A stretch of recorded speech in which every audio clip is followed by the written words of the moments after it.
Hello everyone, welcome back engineering physics class. Myself Dr. Anchala.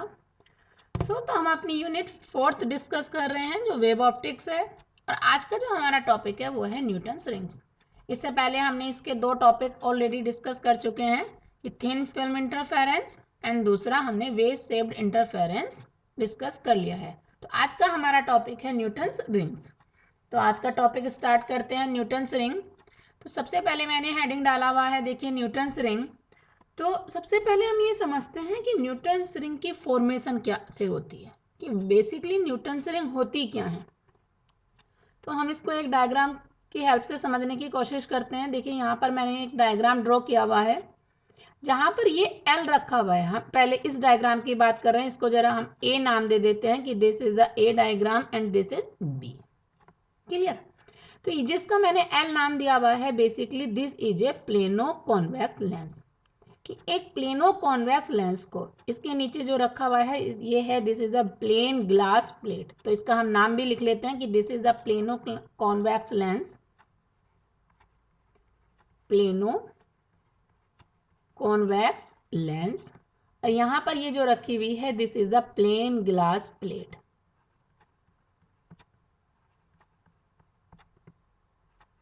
Basically एक plane glass plate के ऊपर plano convex lens को रखा हुआ है और प्लेनो कॉन्वेक्स लेंस की जो कॉन्वेक्स सरफेस होती है उसको ग्लास प्लेट के कांटेक्ट में रखा जाता है. तो इन दोनों के बीच में एक एयर फिल्म बन जाती है. क्लियर. उसके बाद एक मोनोक्रोमेटिक सोर्स एस से, इसका नाम एस दे देते हैं, this is the source.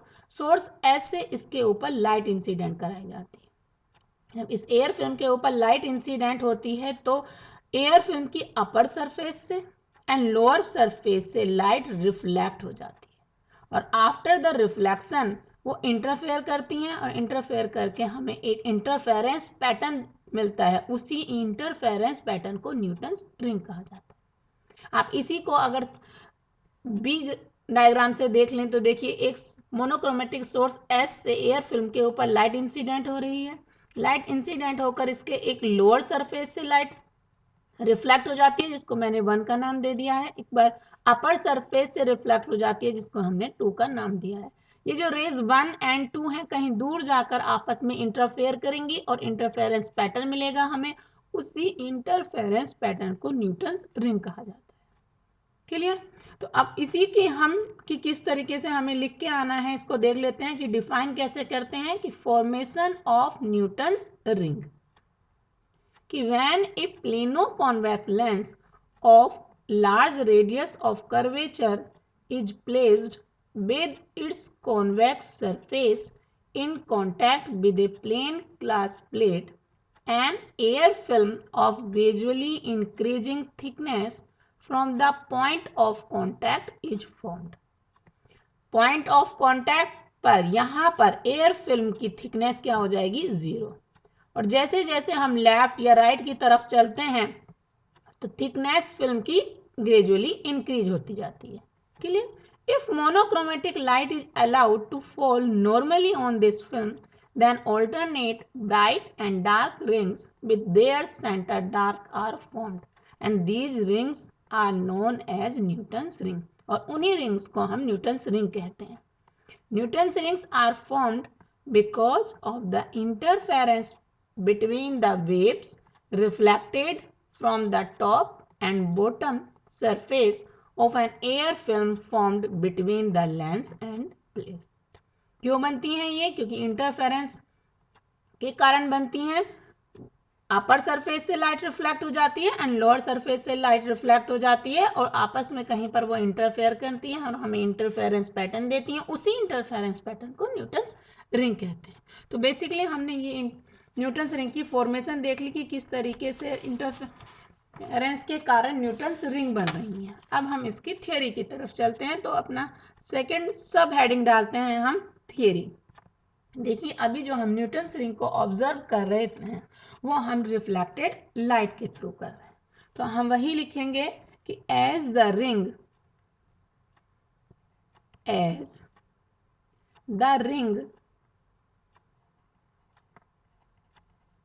rings are observed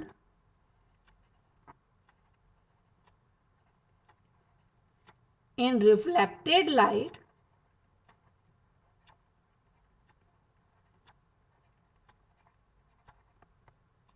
so the effective path difference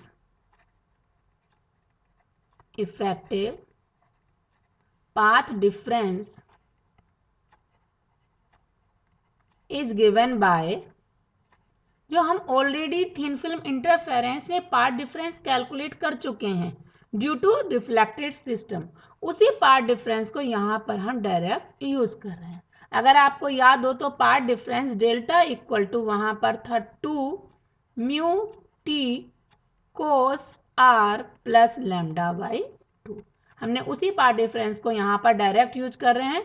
यहाँ पर म्यू क्या है? Mu is the refractive index of the film, T is the thickness of the film and R is the angle of refraction। तो हम इसको भी यहाँ पर लिख लेते हैं कि म्यू क्या है? Mu refractive index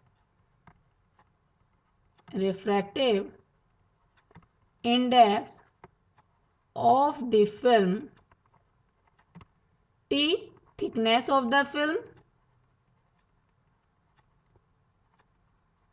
thickness of the film and R angle of refraction।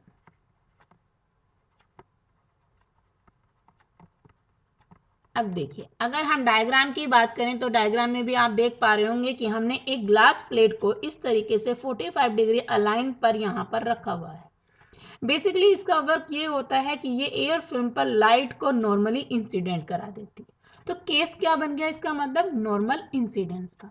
जब नॉर्मल इंसिडेंस का केस बनता है तो वहां पर आर एंगल ऑफ रिफ्रैक्शन हो जाता है 0। तो हम उस केस को यहाँ पर कंसिडर कर रहे हैं कि फॉर नॉर्मल इंसिडेंस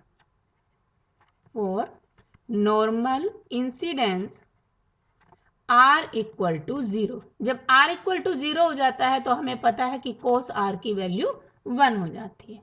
इसी तरीके से हम ये कह रहे हैं कि जो प्लेनो कॉन्वेक्स लेंस है और ग्लास प्लेट है उनके बीच में क्या फिल हो जा रही है? एयर। इट मीन्स एयर की फिल्म बन रही है और एयर के लिए रिफ्रैक्टिव इंडेक्स म्यू क्या हो जाता है? 1। तो उसको भी हम यहाँ पर यूज कर रहे हैं कि for air film mu equal to 1। तब देखिए यहाँ पर पार्ट डिफरेंस डेल्टा की वैल्यू क्या बचती है, क्योंकि T equal to cos R equal to 1 हो गया, म्यू इक्वल टू 1 हो गया, तो हमारा जो पार्ट डिफरेंस की वैल्यू है वो क्या बच गई? Hence delta equal to 2t plus lambda by 2। तो फाइनली हमारा path difference due to normal incidence and mu equal to 1 के लिए पार्ट डिफरेंस की वैल्यू ये आ गई। अब हमारा काम है कि हम क्या करें, मैक्सिमा और मिनिमा की कंडीशन लिख लें। तो हम इस तरीके से लिखते हैं कि कंडीशन ऑफ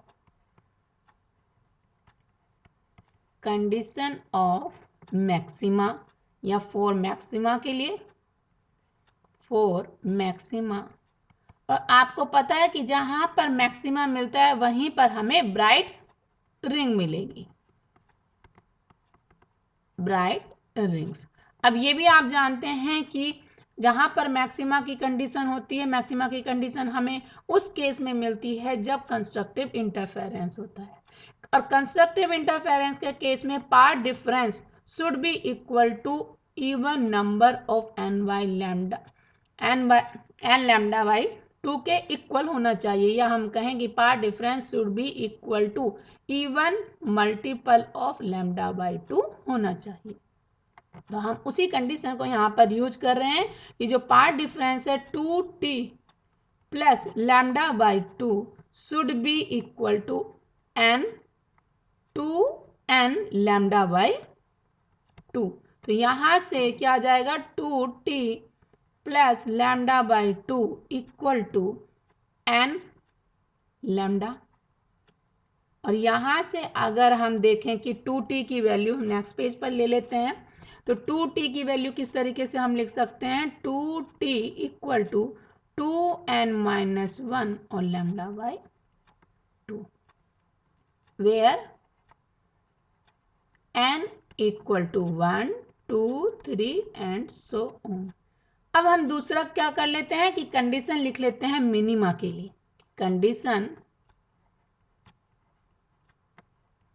फॉर मिनिमा। अब आपको पता है कि जहां पर हमें मिनिमा मिलेगा वहां हमें डार्क रिंग्स मिलेंगी, और मिनिमा हमें कब मिलेगा, जब हमारा डेस्ट्रक्टिव इंटरफेरेंस की कंडीशन सेटिस्फाई होगी। और हम ये भी जानते हैं कि डेस्ट्रक्टिव इंटरफेरेंस में जो पाथ डिफरेंस होता है वो should be equal to odd multiple of λ/2 होना चाहिए। तो जो हमारा पाथ डिफरेंस है 2t प्लस λ/2, उसको हम इक्वल कर देते हैं 2n+1 और λ/2 के।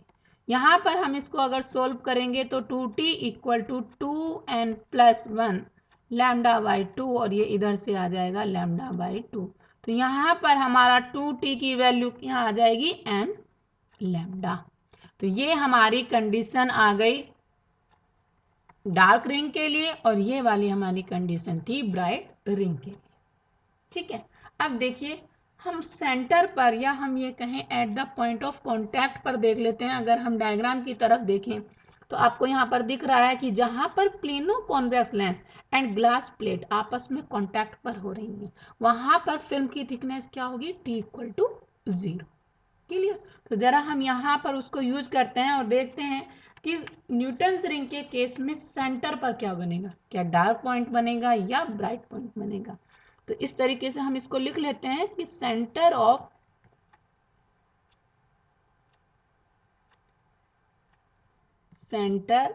Of Newton's ring. क्लियर।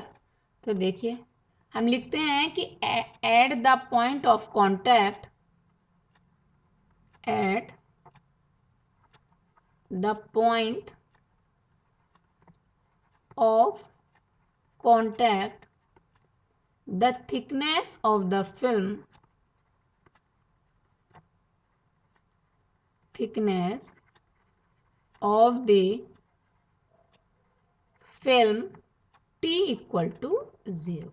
तो जो हमारा पाथ डिफरेंस की इक्वेशन थी, इसको हम इक्वेशन 1 का नाम भी दे सकते हैं यहाँ पर। अब इस इक्वेशन 1 में हम t इक्वल टू अगर 0 रख दें तो देखिए हमारा जो पाथ डिफरेंस है वो उसकी वैल्यू कितनी रह जाती है कि सो द पाथ डिफरेंस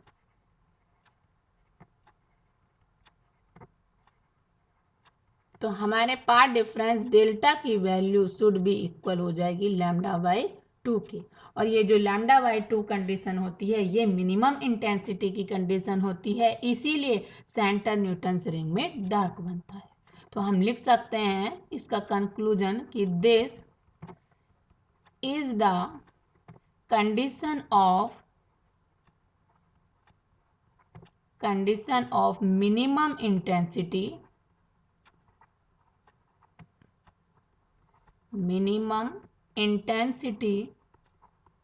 ये मिनिमम इंटेंसिटी की कंडीशन होती है। Hence the centre of Newton's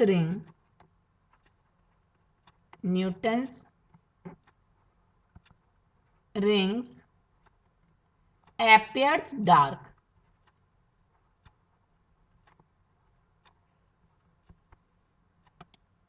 अब देखिए हमने ये प्रूफ कर दिया कि जो न्यूटन्स रिंग है उसमें सेंटर हमारा डार्क बनता है। अब आगे हम देख लेते हैं कि जो डायमीटर होते हैं न्यूटन्स रिंग के केस में कि वो तो अब हम ये देखते हैं कि जो न्यूटन्स रिंग बन रही हैं उन रिंग्स का हम डायमीटर किस तरीके से कैलकुलेट कर सकते हैं। तो हम हेडिंग डालते हैं diameter of bright and dark ring. Clear. तो सबसे पहले हम वही काम कर रहे हैं कि एक प्लेनो कॉन्वेक्स लेंस है कि PDS, दिस इज द एक प्लेनो कॉन्वेक्स लेंस। इस प्लेनो कॉन्वेक्स लेंस को ग्लास प्लेट BC के ऊपर रखा हुआ है। अब अगर इस प्लेनो कॉन्वेक्स लेंस की रेडियस ऑफ कर्वेचर को लेते हुए मैं इसको अगर कंप्लीट कर दूं तो ये एक सर्कल बन जाता है। क्लियर।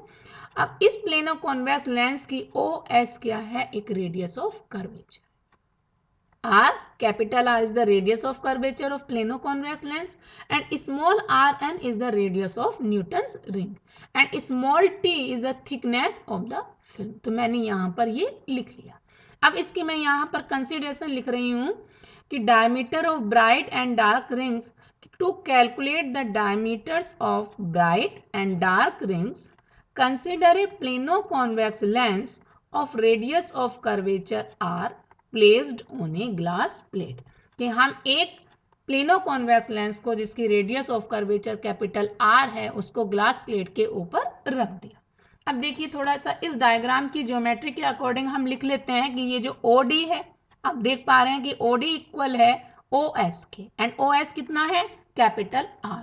तो हम उसको यहाँ पर लिख देते हैं कि OD equal to OS equal to capital R, और ये क्या है, this is the radius of curvature, radius of curvature.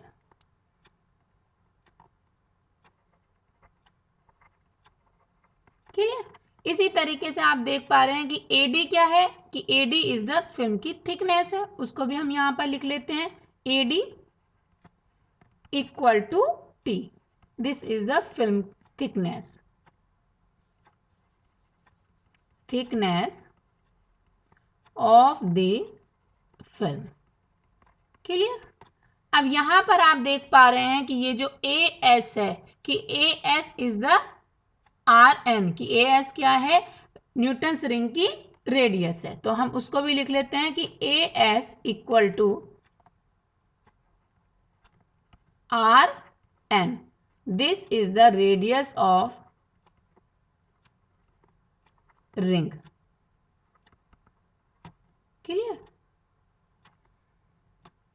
Clear. अब आप देखिए यहां पर कि OA, हम OA को क्या लिख सकते हैं कि OA equal to OD minus AD, इसको भी हम लिख सकते हैं कि एंड OA हो गया आपका OD माइनस AD। क्लियर। अब हमें सारी वैल्यूज भी पता है कि OA क्या है आपका, कि OA इक्वल टू क्या हो जाएगा OD आपको पता है कैपिटल R, और AD की वैल्यू है आपकी T, वो मैंने यहाँ पर यूज कर। अब हम इस ट्राइंगल की बात कर लेते हैं कि सो इन ट्राइंगल OAS, इस ट्राइंगल में अगर हम देखें तो OS का स्क्वायर किसके इक्वल हो जाएगा, OA के स्क्वायर के, OA का स्क्वायर, और ये इक्वल का साइन है, प्लस AS का स्क्वायर। क्लियर। तो ये हमारा OS का हमें पता है कि this is the equal of R square. OA हमने ऊपर लिख ही लिया है R माइनस T का square, this is R minus T का स्क्वायर, प्लस AS हमने ऑलरेडी लिख रखा है RN का स्क्वायर। अब इसको हम स्क्वायर ओपन कर लेते हैं, नेक्स्ट पेज पे चल लेते हैं हम, कि this is R square equal to capital R square plus T square minus 2RT और प्लस R स्क्वायर N, दोनों तरफ से R स्क्वायर कैंसिल हो जाएगा, तो हमें R स्क्वायर N क्या मिलेगा, this is small R square N equal to 2RT। क्यों, क्योंकि T स्क्वायर इज नेग्लिजिबल, क्योंकि फिल्म की थिकनेस बहुत कम है तो हम उसका स्क्वायर को और भी कम हो जाएगा तो उसको हम नेग्लेक्ट कर सकते हैं। तो जो R स्क्वायर N है उसकी वैल्यू आ गई 2RT, तो यहाँ से हम T, this is the film thickness भी निकाल सकते हैं, तो क्या आ जाएगा T equal to R square N upon 2R, ये हमारी इक्वेशन 2 होगी। तो यहाँ से हमने बेसिकली फिल्म की थिकनेस निकाल दी। अब हमारा जो टारगेट है कि हम ब्राइट एंड डार्क रिंग का डायमीटर कैलकुलेट करें, तो हम सबसे पहले लिख लेंगे कि diameter of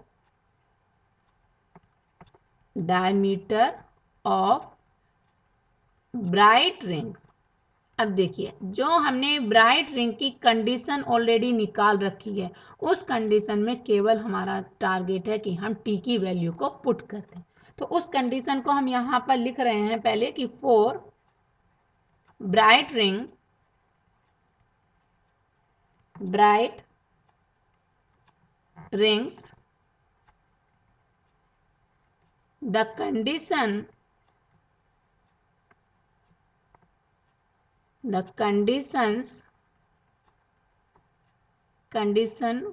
for constructive interference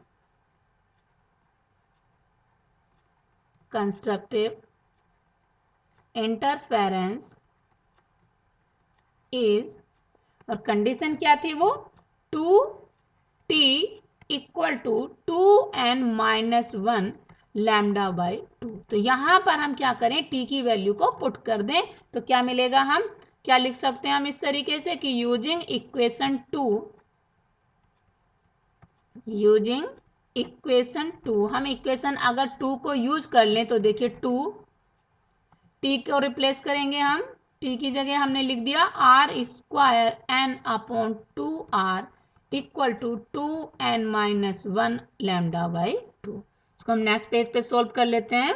तो ये आपका आ गया r² n equal to r capital R 2n-1 और लैम्डा बाई 2। क्लियर? तो यहां से हम आर एन निकाल सकते हैं इसका स्क्वायर रूट करके। This is r 2n-1 lambda r/2, ये हमने निकाल लिया। जब हमारे पास रिंग की रेडियस आ गई तो हम उसको ट्वाइस करके डायमीटर भी निकाल सकते हैं। तो हम लिख सकते हैं कि the diameter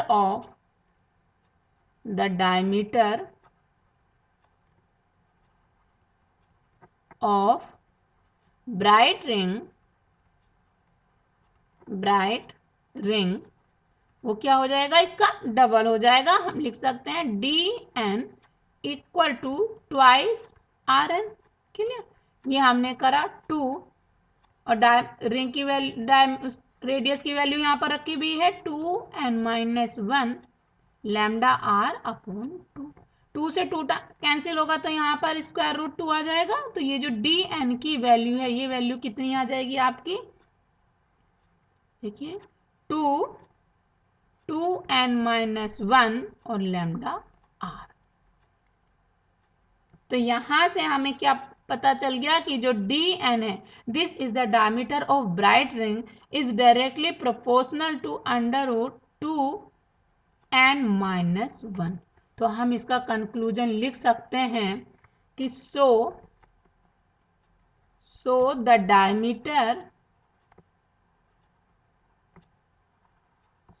diameter of bright ring is proportional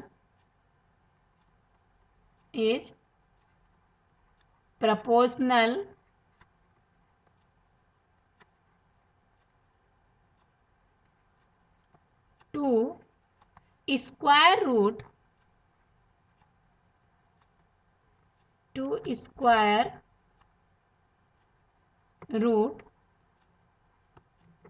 of odd natural number।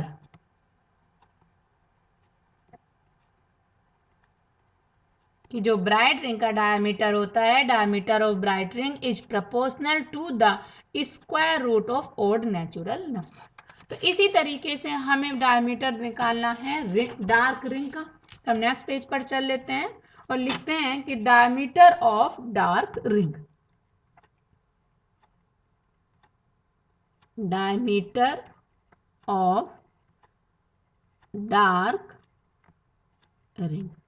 Same इसी तरीके से हमें उसे भी करना होगा। सबसे पहले हम उसकी कंडीशन लिख लेते हैं डार्क रिंग के लिए, और कंडीशन क्या थी डार्क रिंग की, 2t equal to n lambda.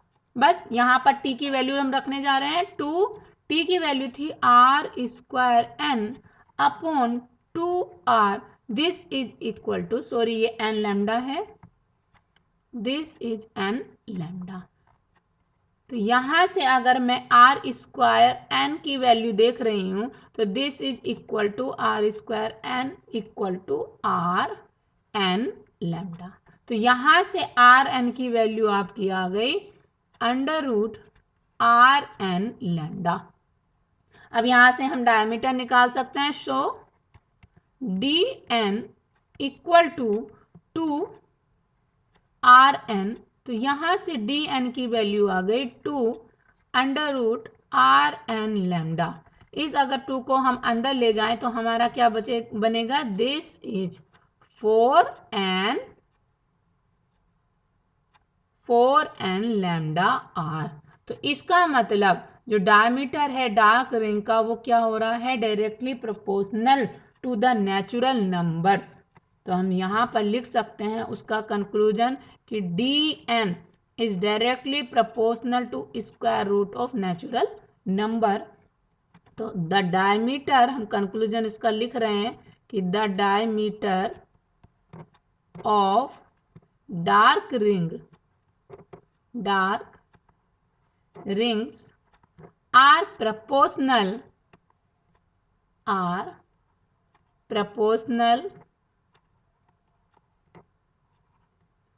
to the square root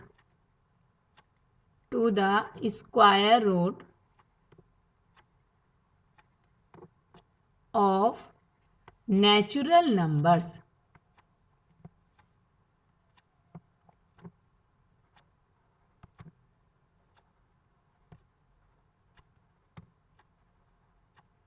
तो आज के लेक्चर में हमने बेसिकली डायमीटर कैलकुलेट कर लिए न्यूटन्स रिंग के, डार्क रिंग के लिए भी और ब्राइट रिंग के लिए भी, जिसके कंक्लूजन में हमने देखा कि जो डार्क रिंग का डायमीटर होता है वो प्रोपोर्शनल होता है to the square root of natural number के। और इससे पहले हमने देख लिया कि जो डायमीटर होता है ब्राइट रिंग का वो प्रोपोर्शनल होता है to the square root of odd natural number के। तो बेसिकली आज के लेक्चर में हमने पूरे न्यूटन्स रिंग को स्टडी कर लिया और उसके मैक्सिमा और मिनिमा की हमने कंडीशन फाइंड आउट की, और उसके बाद हमने डार्क एंड ब्राइट रिंग का डायमीटर कैलकुलेट किया। तो आज के लिए बस इतना ही। Thank you.